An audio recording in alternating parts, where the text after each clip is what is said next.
տեսեք, եթե Մարտուն Գրիգորյանը այնուամենայնիվ չի միանում ընդդիմությանը, ստացվում է, որ ըստ էության համայնքի ղեկավար Ավագանին չի կարողանալու ընտրել։ Այս դեպքում ինչ է անելու ընդդիմությունը, այն քաղաքական ուժերը, որոնք արդեն իսկ հայտնել են, որ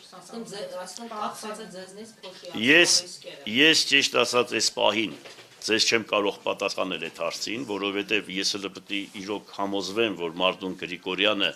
չի միանա ընդդիմությանը, նախ պետք է դրան համոզվեմ, դրանից հետո անպայման մենք մեր հայտարարությունը կանենք, թե ով է նպաստում ԿՊ-ին, ում խոսքերը ինչ էր, եւ դրանից հետո մենք մեր անպայման խոսքը կասենք։ Հիմա այս պահին ես չեմ կարող պատասխանել, խնդրում եմ այդ հարցը ինձ չտաք, թե դրանից հետո ինչ է լինելու, որովհետեւ ես չգիտեմ իրենց կարծիքը, բայց ինչ որ լսել եմ հեռուստատեսությամբ, ինչ որ ինքը ասել է, որ անպայման մենք միանալու ենք, ուրեմն ընդդիմության դաշտը միասին է լինելու եւ ԿՊ-ն չի անցնելու քաղաքում, այդ լսել եմ ես ու տեսել ենք, բոլորս էլ լավ գիտենք։ Հիմա սպասենք նայենք։ Եթե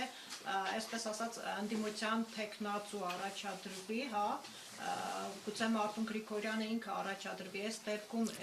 ձեր, այսպես ասած, դուք ինչ եք անելու։ Չէ, գիտեք ինչ կա, ուրեմն եթե այսօր նախ իմ ձայները բոլորից բարձր ընդանուր առմամբ աշխարհում, ես չգիտեմ մի դեպք, որ ասենք ովքեր որ շատ ձայն են ունեցել, գնան միանան այն քիչ ձայներ ունեցողին։ Հետո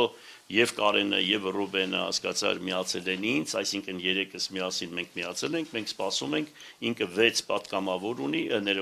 հա, ճիշտ է, ավականի ունի, հիմա այնպես որ մենք սպասում ենք իրեն, այդպես մտածել, այդպես չի կարելի։